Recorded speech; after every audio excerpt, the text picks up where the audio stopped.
L'autre journal, Dernier Tournant, docteur, on parlait justement de la synergie des travailleurs du Togo et vous évoquiez dans la deuxième partie la question de la valeur indiciaire. Où en êtes-vous aujourd'hui? Alors, pour la valeur indiciaire, comme je l'avais dit tantôt, nous avions eu quelques avancées. Elles ne sont pas dérisoires, hein, puisque les 20-30 000 obtenus pendant la revendication de 2013 ont été transformés en points d'indice et en valeur. Donc, ce qui a fait bouger un peu la valeur indiciaire et qui a permis, qui a eu un effet, je vais dire,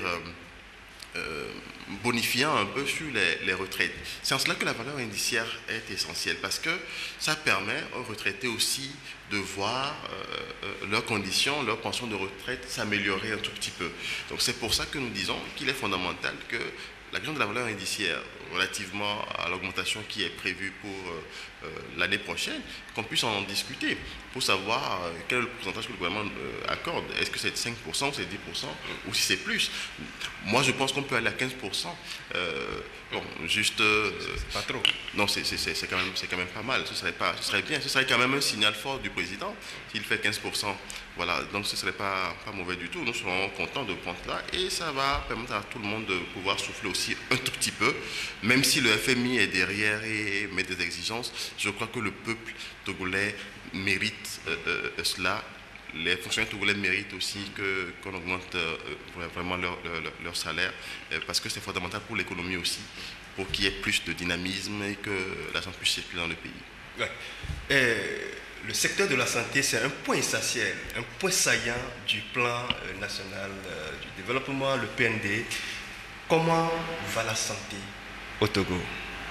Non, la santé ne va pas bien. Il ne faut pas se mentir.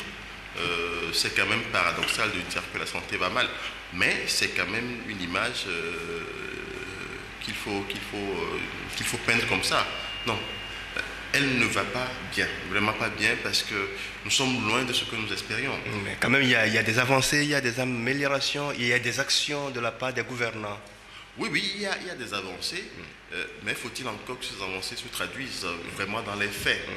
Nous sommes dans une démarche actuellement de discussion avec le gouvernement.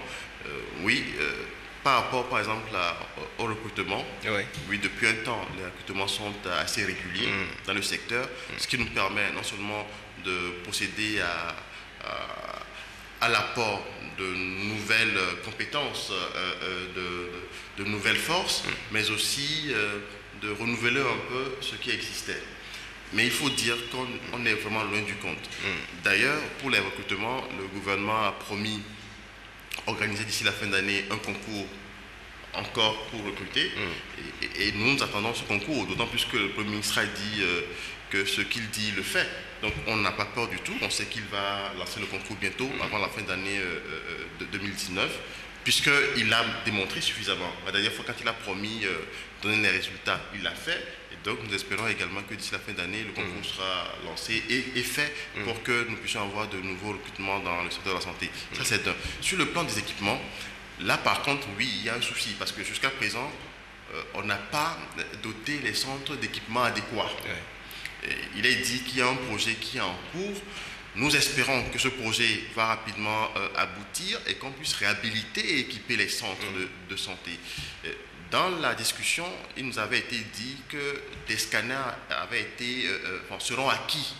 Est-ce que c'est sûr, hein, seront acquis pour les régions, c'est-à-dire Dapaon, Kara, Sokodé, Atakpamé et deux autres hôpitaux d'importance, c'est-à-dire Anekro, Palimé, Thiévier en dernier pour la région maritime.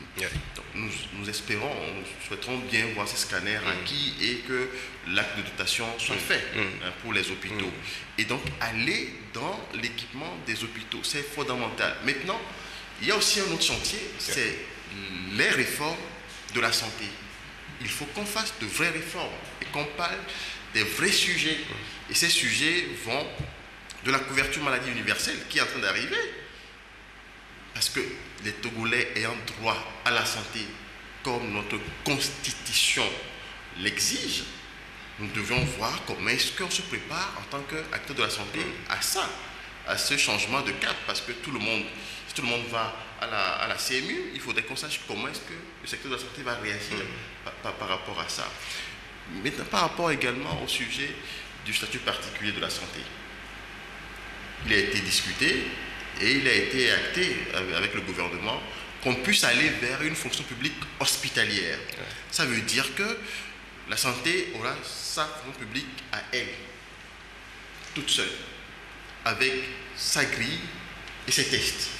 Mais en attendant d'aller à cette fonction publique hospitalière, nous allons avoir une période transitoire qui sera régie par un statut particulier, le temps de pouvoir mettre en place la fonction publique hospitalière. Donc c'est la dynamique dans laquelle nous sommes. Et justement, une mission d'imprégnation est prévue dans les jours qui viennent pour essayer d'aller voir dans des pays africains et dans des pays européens ce qui se fait sur le plan de la fonction publique hospitalière, sur le plan du système de santé. Comment est-ce qu'ils arrivent à s'organiser pour que nous puissions avoir des tests robustes et efficients pour pouvoir asseoir ce système-là. Ouais. Oui, allez-y. L'autre aspect, c'est par rapport aux contractuels.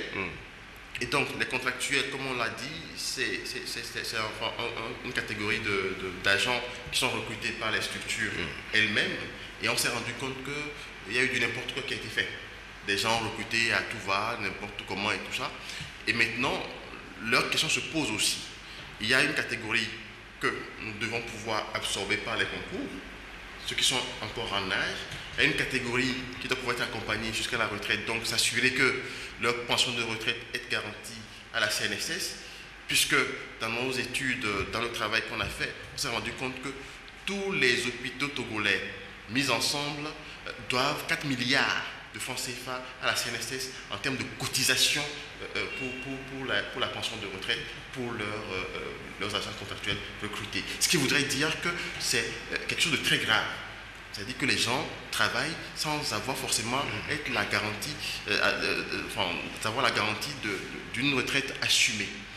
Donc ça, c'est pas possible. Donc nous travaillons à cela. Et donc nous avions demandé à ce que les hôpitaux fassent en sorte d'éponger leur dette, d'effacer leur ardoise auprès de la CNSS pour que nos camarades contractuels en situation puissent jouir de leur retraite dès qu'ils iront.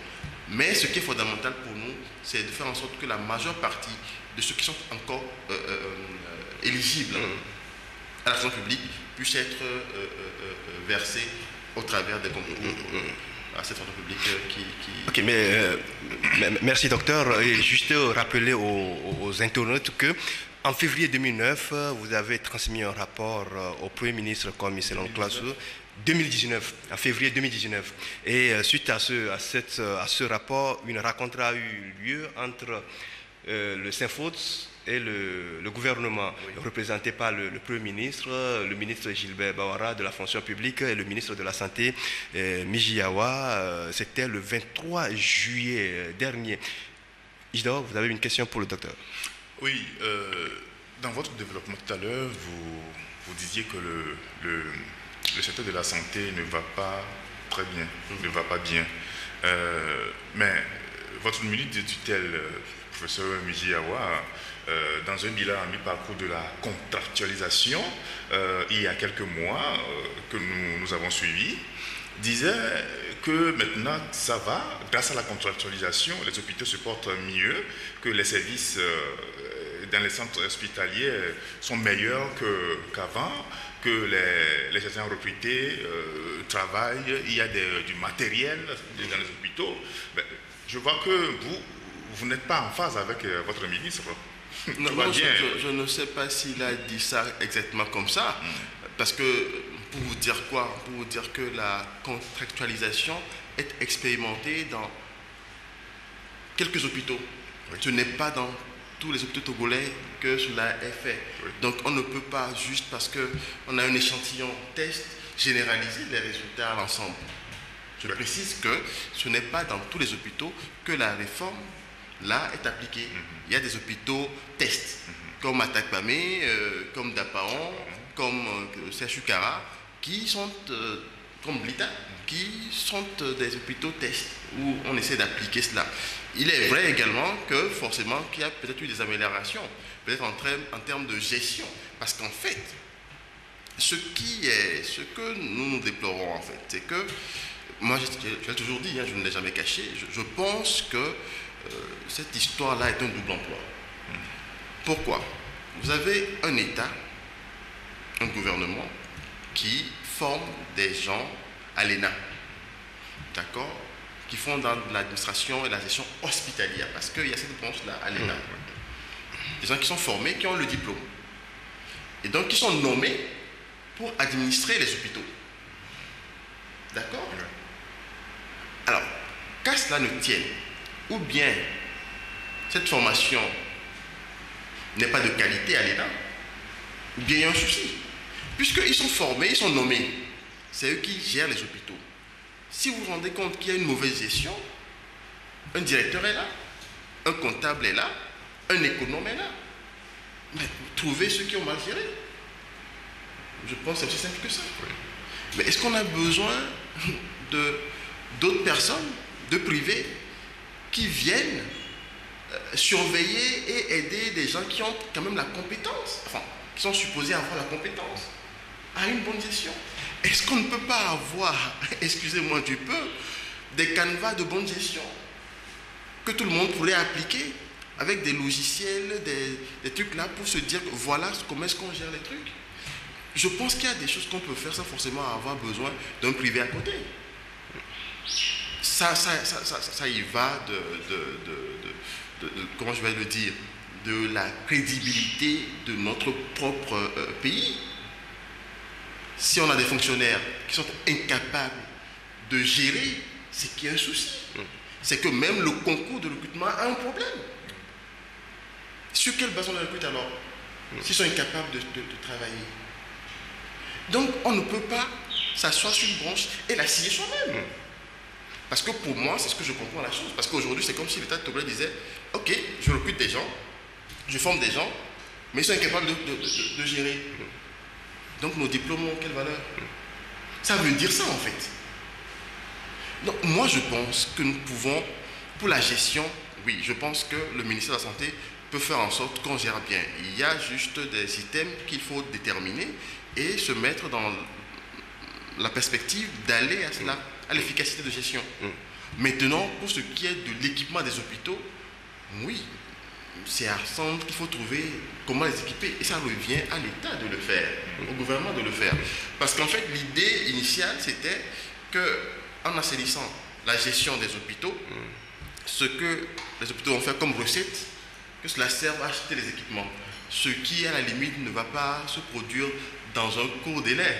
Parce que ce n'est pas les 1500 de consultations ou 500 de consultations qu'on fait à l'intérieur du pays qui vont permettre d'acheter un scanner.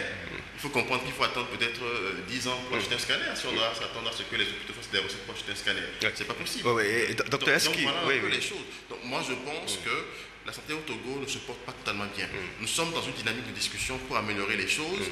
Nous avons fait le choix de discuter pour améliorer les choses et nous espérons que le gouvernement fera en sorte que ce choix-là de discussion soit le bon pour qu'on ne se retrouve pas demain encore dans des mouvements de grève. Est-ce qu'il vous est arrivé de constater que la contractualisation en elle-même est en souffrance? Parce que dans certaines colonnes des journaux, on lit que certaines sociétés jettent l'éponge.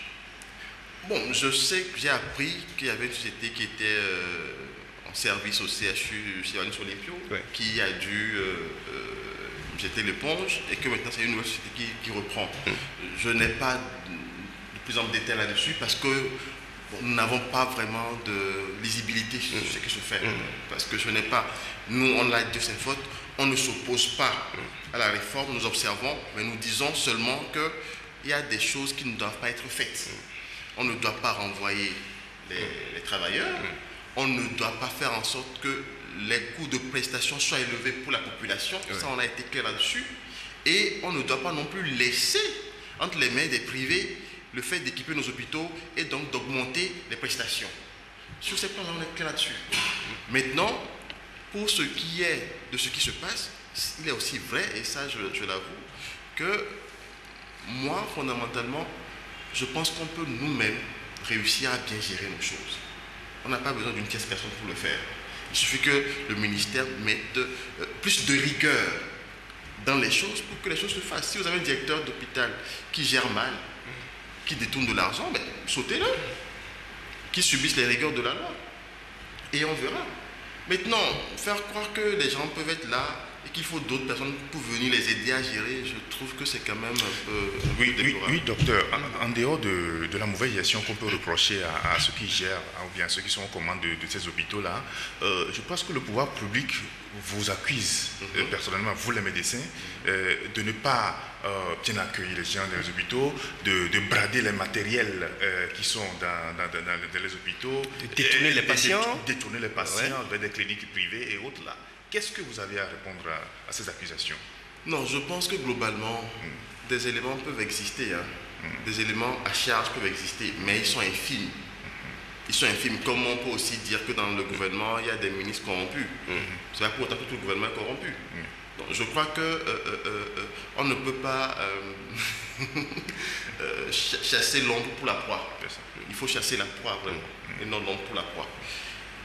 Pour ce qui est du détournement des patients, par exemple, je prends les cas un à un. Je ne veux pas dire que ça n'existe pas, mais j'estime qu'il est infime. Mais pourquoi est-ce que les patients sont appelés à aller dans le privé des fois? Mais s'il n'y a pas l'appareil dans le public et qu'il y a l'appareil dans le privé, on fait comment? Le patient qui arrive et qui doit avoir les soins. Donc, au nom de quoi, moi, le médecin, je vais lui interdire d'aller faire ses soins en privé? Si l'appareil est dans le privé, que le patient peut aller dans le privé, pourquoi il ne va pas y aller? Et si maintenant, par extraordinaire, je suis le seul médecin à avoir la compétence pour pouvoir faire le travail. Donc c'est pour ça, parce que je suis dans le public, que je ne peux pas aller travailler dans le privé pour soigner le patient là s'il le veut. Ce qui est interdit, c'est de le faire aux heures de service. Maintenant, si on le programme en dehors des heures du service et que je peux le soigner pour le garder en visuel, me taire parce que je suis dans le public. Mais il faut faire la part des choses. Justement, soit vous travaillez dans le privé, ou soit vous travaillez dans le public. C'est pour ça que je parle d'aller à des choses essentielles de discuter. Monsieur Claver, de vous à moi, vous avez un problème. L'hôpital public n'a pas l'appareil pour vous soigner. Vous êtes d'accord de mourir? Non. D'accord. Non. Vous avez un problème. Je suis médecin compétent. Peut-être le seul dans le pays. Peut-être le seul dans le pays. Je travaille à l'hôpital public. Mais je peux vous soigner. L'hôpital public n'a pas l'appareil. Je vous laisse mourir? Non. Je pense que ce débat, il faut l'avoir. Il faut qu'on se dise des choses telles quelles. Je ne suis pas pour le fait que des praticiens hospitaliers du public aillent vivre constamment dans le privé. Je suis totalement contre cela. J'estime qu'il faut faire la part des choses. Mais je demande donc à l'État d'équiper les hôpitaux. Équipez-les maintenant. Lorsqu'on verra des praticiens aller faire autre chose dehors, on aura de quoi parler. Vous n'équipez pas les hôpitaux. Et vous vous plaignez que des gens vont aller soigner les mêmes Togolais dehors. Ailleurs, je pense qu'il y a un problème.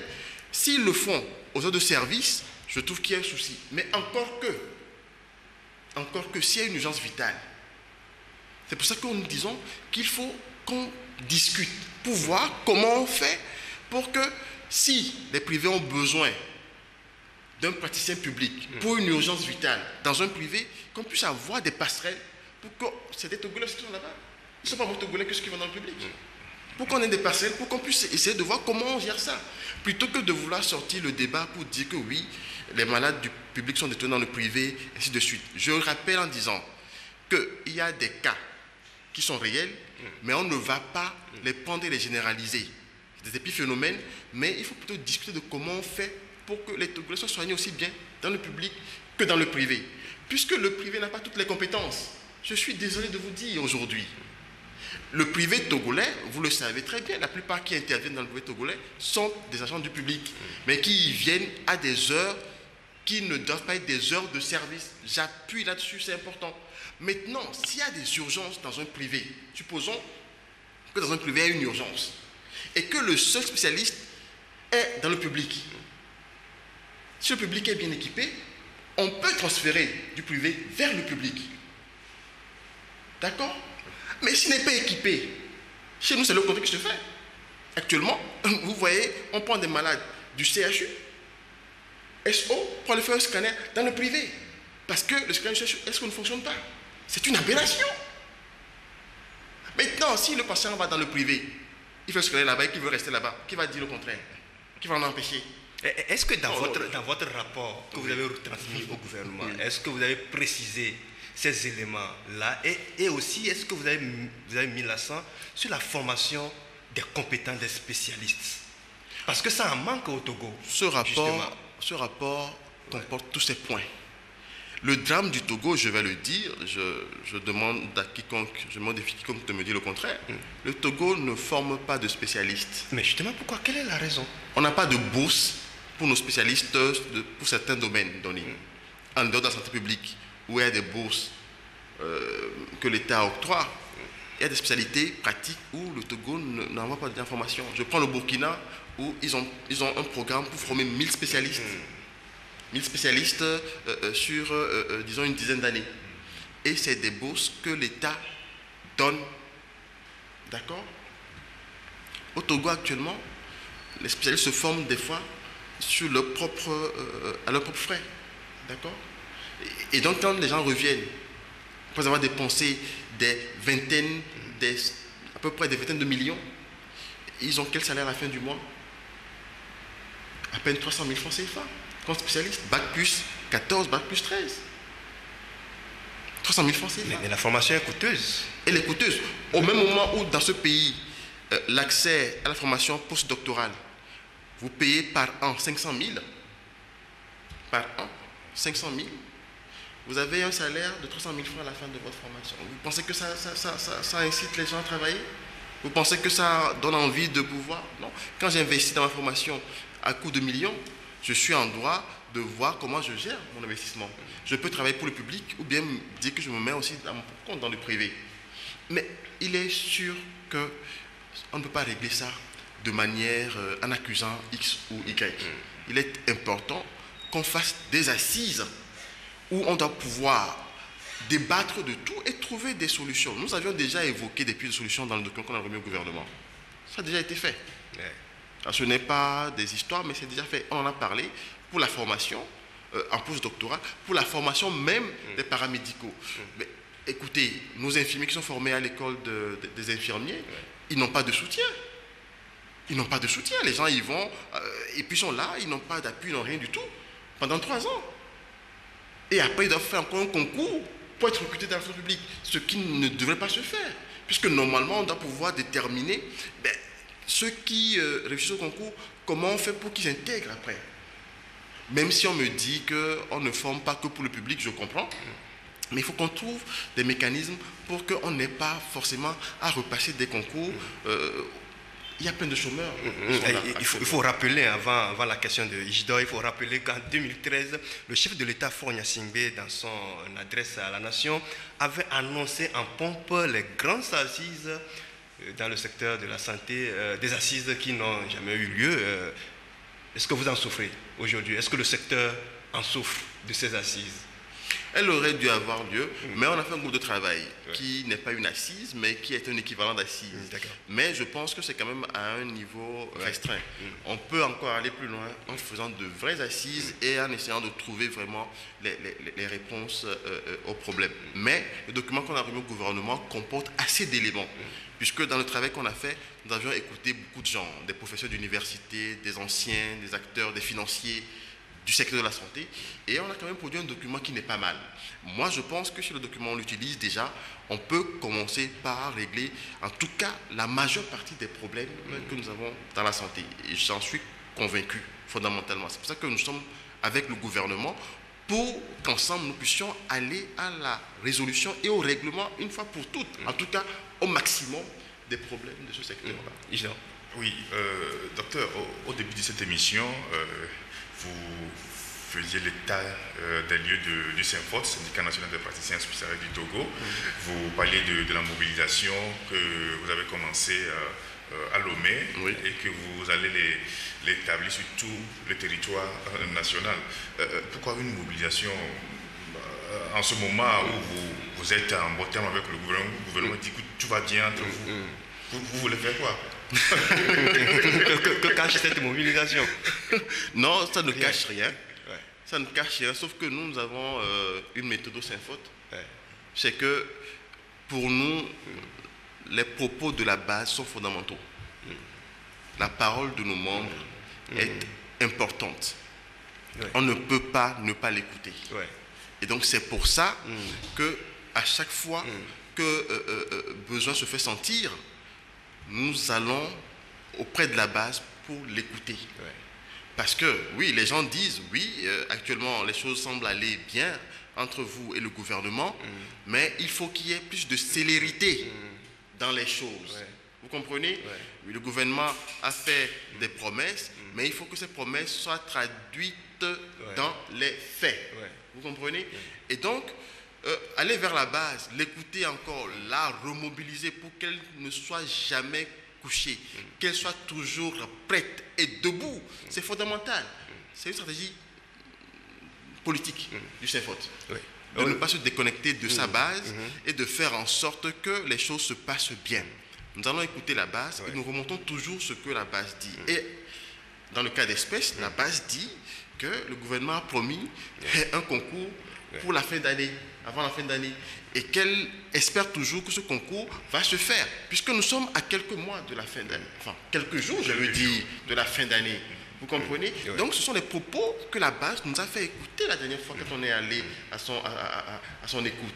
Elle dit non, mais le concours vient quand? Puisqu'il reste quelques semaines pour que l'année arrive à son terme. Ouais. Donc, du coup, oui, je reprends ce que la base me dit. Donc, je dis au gouvernement, monsieur les membres du gouvernement, vous avez promis organiser un concours avant la fin d'année 2019. La fin d'année approche. Comme ce que vous dites, vous le faites. Nous sommes sûrs que vous allez le faire. Et donc, faites en sorte que rapidement ce concours soit organisé pour que la base voit encore que la bonne entente qui entre le gouvernement et le CENFOD sur les avancées obtenues, qu'elle perdure. C'est juste ça. Ça chemine-t-on vers un bras de fer si, au cas où ce que vous demandez ne trouvait pas de réponse? Non, je pense que ça va de soi pour se dire que quand une promesse est faite, elle doit être tenue. Alors, si elle n'est pas tenue, il y a des conséquences. Ouais. Je n'ai pas plus à évoquer ça ici, mais je pense que non, les conséquences se verront au moment opportun. Mais je pense que je fais confiance au gouvernement togolais. Je sais que le Premier ministre est un homme de parole et que ce qu'il a dit, il va le faire. Donc je n'ai pas de... Quand vous avez écouté vos collègues, etc., ils vous ont dit quoi? Non, ils nous ont dit... Ils sont contents ou bien qu'il y a des choses à faire? Non, ils nous ont dit... Ils nous ont dit qu'ils apprécient la démarche. C'est-à-dire qu'on voit que le gouvernement essaye d'avancer sur les choses, mais qu'il y a une lenteur. C'est la lenteur qui gêne un peu. Et donc, c'est ce que nous sommes tenus de faire. Nous devons agir au niveau du gouvernement pour demander au gouvernement de faire en sorte que rapidement les choses se fassent. Mais il y a aussi une question qui est fondamentale, enfin, pas une question, une question qui est fondamentale, c'est que la base du CENFOD reste mobilisée. Mobilisée à faire en sorte que nos revendications trouvent satisfaction. Et ça, je peux vous le dire,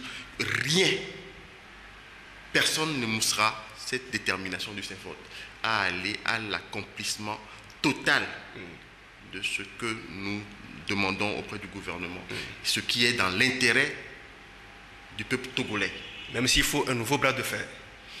Je pense qu'un bras de fer n'a pas besoin d'avoir lieu si tant est que le gouvernement tient à son engagement. Oui, c'est depuis juillet que vous avez remis, vous avez eu cette rencontre. Est-ce qu'aujourd'hui, en termes de bilan, nous acheminons vers la fin de l'année, mais en termes de bilan, est-ce que vous avez l'impression que ce rapport-là est en train d'être, de trouver une réponse? Absolument. J'ai l'impression, je vous dis pourquoi. Ce n'est pas un bilan mitigé. Non, dans le document, je vous dis, dans le document, nous avions demandé à ce qu'on recrute pour 2019, d'accord, qu'on recrute pour le concours 1000 personnes. Le gouvernement avait prévu recruter 700 personnes au concours qu'il a organisé en 2018. Nous avions demandé qu'il en recrute 1000. Les résultats qui sont sortis font un état de 996 personnes recrutées. Donc ils ont tenu compte du rapport pour pouvoir augmenter, pour aller vers les 1000. Parce qu'il y a eu 4 doublons, ce qui a fait qu'on a pu atteindre les 1000, on était à 996, parce qu'il y a eu des doublons. Donc ce point-là a été respecté, ça va de soi. Et il promet, le gouvernement, de faire un concours avant la fin d'année 2019. Donc on attend que ce point-là soit respecté. On ne peut pas dire qu'il n'est pas fait parce qu'on est encore en 2019. Ce n'est qu'après 2019 qu'on peut dire que le point n'a pas été respecté. Et au cas où On avisera, M. Claver. On avisera et ça, il faut être certain. Et la base va décider. Bah absolument, ça, il n'y a rien à faire. La base va décider. C'est le syndicalisme, c'est comme ça. On ne peut pas passer outre. La base est souveraine, elle va décider de ce qui va se passer par après. Et donc, nous, on invite le gouvernement à faire en sorte de traduire sa promesse. En effet, c'est tout. Maintenant, pour ce qui est des équipements, comme on a dit, ils ont parlé des scanners. Donc, tout à l'heure, j'ai dit que la base demande à ce que ces scanners soient rapidement acquis et qu'on puisse voir que les scanners sont acquis. Voilà. Donc, je crois que nous sommes en train de suivre pas à pas les recommandations. Pour le statut particulier, le gouvernement a promis une mission d'imprégnation et en retour pouvoir consolider les tests. Aux dernières nouvelles, la mission est en préparation. J'en parlais encore avec les autorités ministérielles cette semaine. Et donc, la mission est en préparation. J'espère que d'ici la semaine prochaine ou la semaine prochaine, la mission aura lieu. Je l'espère vivement. Donc, je pense qu'on avance. Mais pour vous rassurer d'une chose, c'est que nous avançons droit.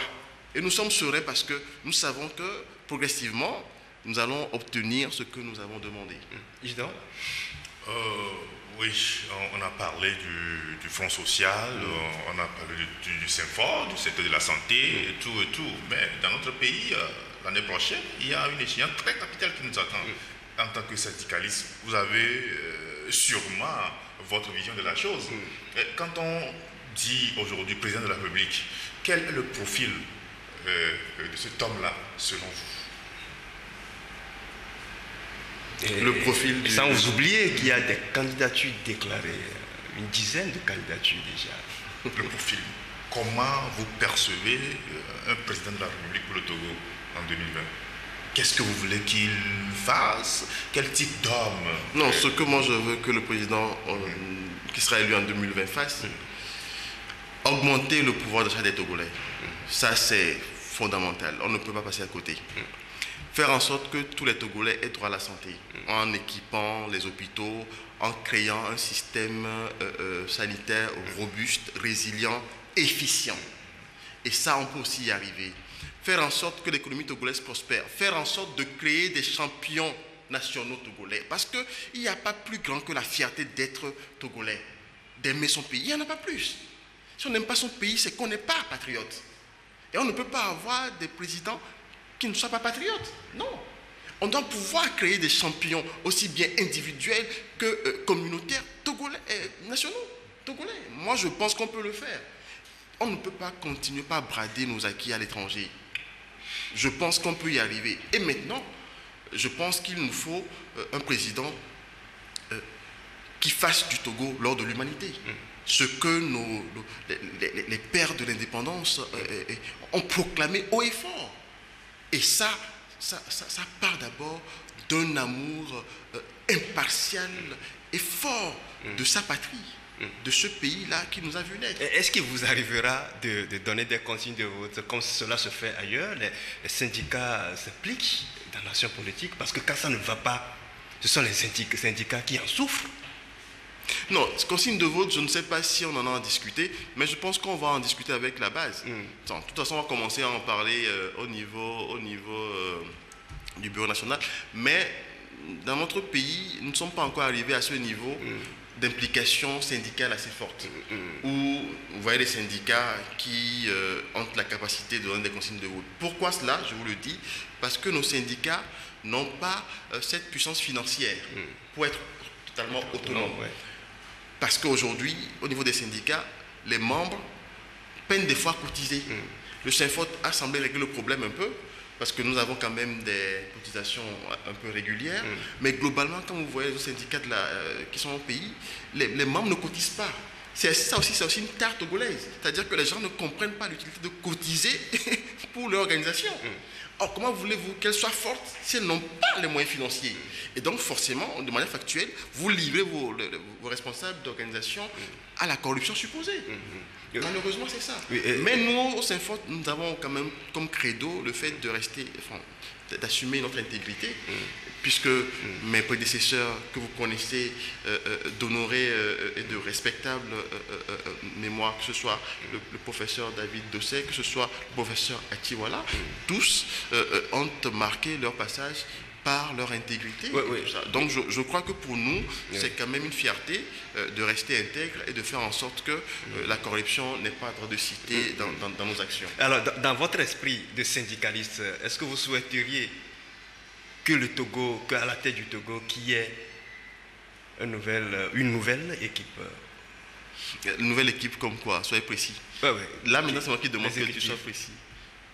Non, soyez précis. Vous parlez est-ce que vous souhaiteriez avoir un nouveau président? Un nouveau président, une alternance, c'est ça? Oui, voilà. Non, je pense que l'alternance... La question était quand même claire. Non, elle n'était pas claire. Maintenant, elle est claire quand je voulais demander. Non, je pense que pour tout système, quand je parle du corps humain, le renouvellement est un processus qui fait du bien. Maintenant, comme je le dis, l'alternance est souhaitable. C'est au peuple togolais de décider si il fait élire un nouveau président ou s'il conserve la sienne. La consigne de vote, qu'elle vienne de moi ou qu'elle vienne de vous, ne soit que superfétatoire. Il faut que le peuple togolais fasse en sorte que ce qu'il veut se traduise dans les faits. C'est ce que moi je peux dire.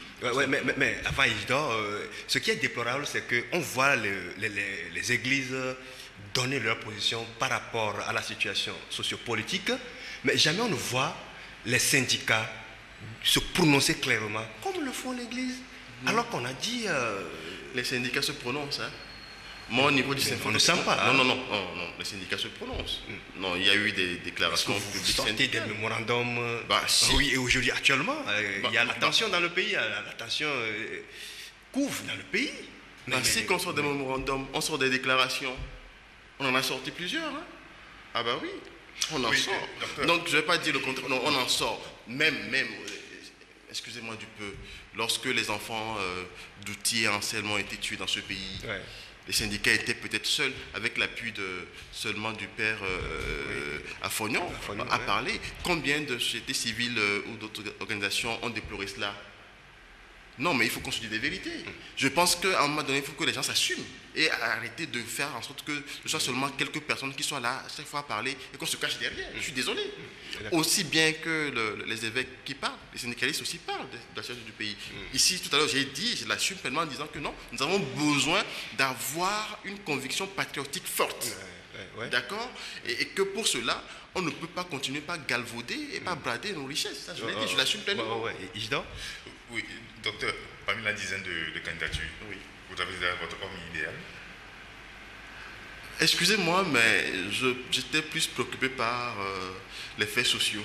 Je ne regarde pas encore là, j'attends que les gens présentent leur programme, parce qu'aujourd'hui, on n'a que des désirs de candidature, on n'a que des noms qui sortent, on n'a pas encore le projet de société.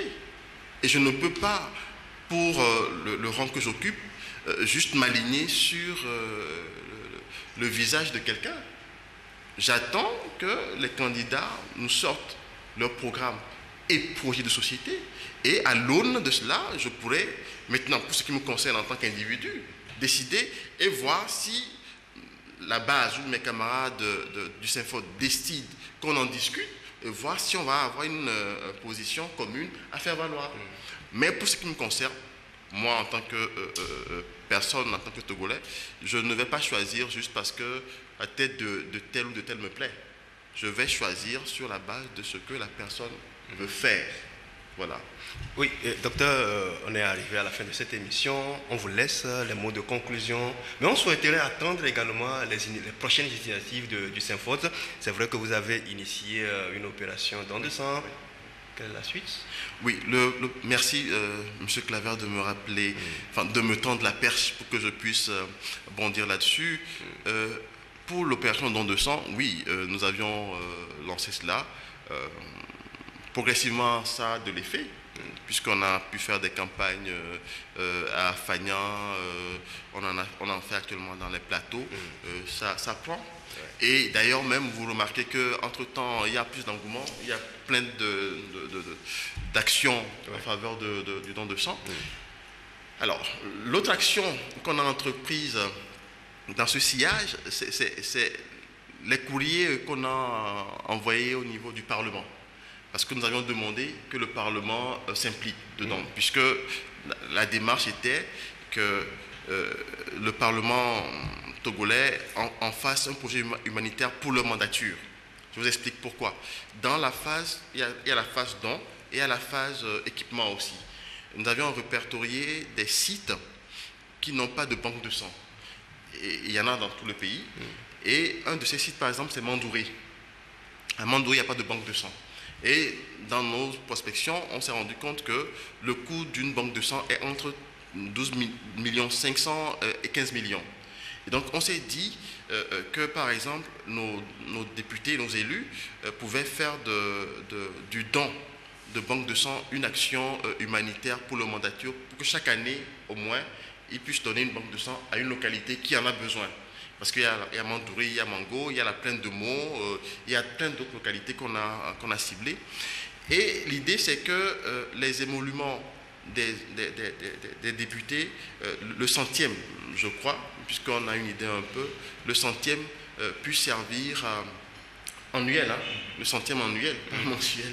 Non, c'est-à-dire que si chaque député pouvait consacrer 150 000 francs CFA et plus, à peu près, par an, ils sont à peu près, je pense, moins d'une centaine en tout cas, peut-être 80, 90, je ne sais plus trop le nom. 91, voilà, 91. S'ils consacraient à peu près 150 000 francs par an de l'ensemble de leur émolument, alors ils pourraient éventuellement faire un don de banque de sang à une localité qui en a besoin. Et donc, nous avions souhaité que ce soit Mandouré pour 2019. Et on espère vivement que l'action sera faite courant les fêtes de fin d'année, pour qu'ils puissent acheter la banque de sang à donner à Mandouré. Donc, nous avons envoyé des courriers et il y a le groupe parlementaire NET, PDP, qui nous a reçus, et je tiens à remercier le député directement qui nous a reçus, avec qui on a échangé et qui a accepté aussi jouer de son influence au niveau du Parlement pour que les parlementaires puissent adhérer au projet.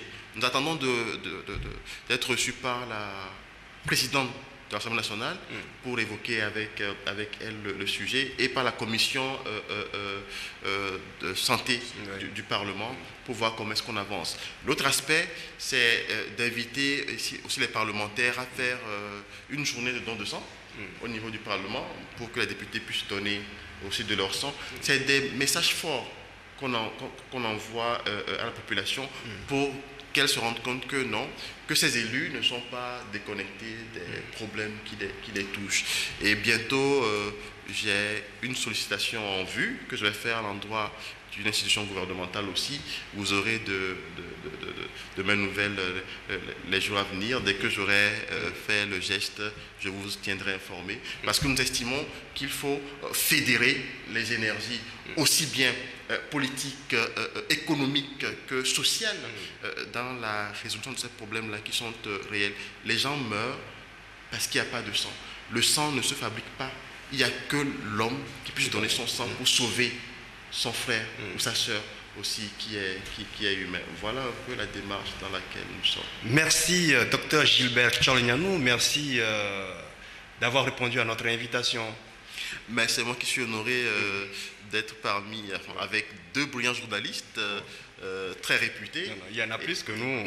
Non, mais il y en a peut-être plus que vous, oui, mais vous n'êtes pas des moindres non plus. Et surtout pour l'initiative de cette émission sur les réseaux sociaux. Elle est assez regardée pour ce que je sais. Et donc je vous félicite pour l'initiative et vous encourage de continuer. C'est des initiatives à encourager, vraiment. Ne perdez pas espoir, continuez. Ce qui est fondamental, c'est de faire en sorte que la vérité triomphe. C'est le plus important. Merci pour les encouragements. Je rappelle que vous êtes le secrétaire général du SYNFOT, syndicat national des praticiens hospitaliers du Togo, une organisation membre de la centrale syndicale de la synergie des travailleurs du Togo. Chers internautes, nous sommes arrivés à la fin de cette émission. Merci de nous avoir suivis. On se retrouve la semaine prochaine. D'ici là, portez-vous bien.